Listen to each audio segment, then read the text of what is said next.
about Under the Empyrean Sky by Chuck Wendig. I got this book from NetGalley for a review, and I was very excited to receive it, mostly because this cover. Let me just talk about this cover for a second, because it's gorgeous. I probably actually requested this book solely on that criteria. I saw this and I was just like, damn, that's pretty. So I clicked on it and read the description, and then I was like, oh, okay, this is awesome. So I went ahead and requested it, and I'm so glad that I did, because this book is also, okay, it's not quite as amazing as the cover, because the cover is just like, I have not seen a lot of covers that are this pretty. But the book was also very good, and I very much enjoyed it. So let's just kind of get into it. This book is about our main character, Kale, who is a captain of a scavenger ship on a world where nothing grows. So this is a futuristic dystopian kind of world where the only crop that grows is corn. Now this isn't the kind of corn that we eat today. This is corn that's gone through years of genetic modification and has become this sort of hostile crop that just kind of grows everywhere, and it takes over. It's an invasive species, and the only thing it's used for is fuel. And it's used to fuel the Empyrean flotillas, which are these floating cities in the sky where the Empyrean live. The Empyrean is the upper class, so these are all amazingly rich people who are kind of just feeding on the suffering of the poor people who are living on the planet. Now, Kale understands that this is totally unfair, and he wants to change things, but he doesn't really know how.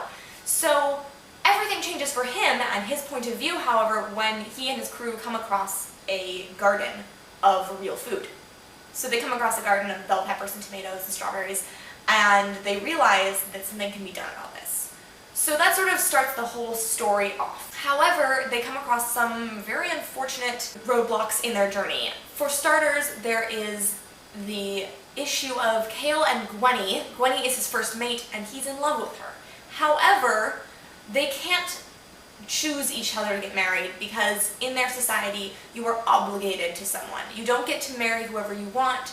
You draw a name out of a hat. Every year a different age group gets to draw their name, and whoever you draw is who you marry, and you don't get to choose. The other thing that happens kind of similarly is a lottery that happens once a year, where one family of Earth living people gets elevated into the Empyrean, and they get to go up into the flotillas, or so we are led to believe.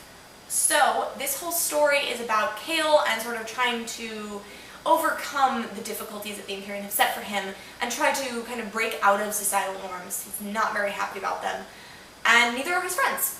So I very much enjoyed this book. I thought it was a really interesting take on the dystopian trope. I haven't seen a lot of dystopians written like this. A lot of them are about fighting the man, whereas in this case it's more about just kind of standing up to the man, just kind of showing to the, I don't know. You know, it's less about armies going to fight each other, and it's more about just small rebellions, which I think is really interesting. The other thing about this book that I thought was just phenomenally done is the world building. This is some of the best world building I've ever seen in a book. The world building in this book is not just like interesting political stuff and worldy things. It's like an entire culture. And I know that a lot of books have this, but a lot of them just tell rather than show. And this, I think, is a very good example of good showing instead of telling.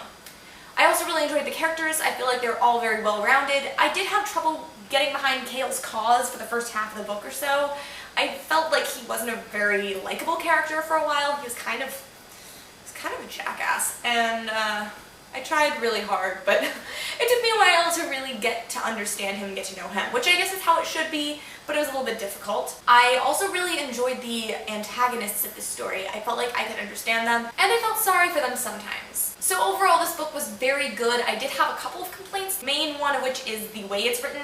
It's written in third-person omniscient present tense, so I had a really hard time getting into this. I'm not someone who naturally enjoys reading present tense, and third-person omniscient is something very, very hard to do, both writing and reading. I definitely had trouble with the skipping around to different characters every scene. I'm used to it because of fantasy, but fantasy is almost always in past tense, whereas this was present tense, and sometimes I just felt like I was being shoved out of the story and it was breaking the fourth wall a little bit for me. But if that kind of thing wouldn't bother you, then don't worry about it.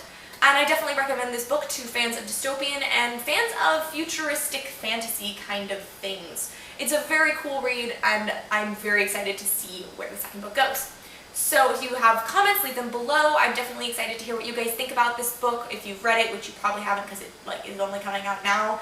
But when you do read this book, let me know because I'd love to hear what your thoughts are. I'll see you guys next time. Bye!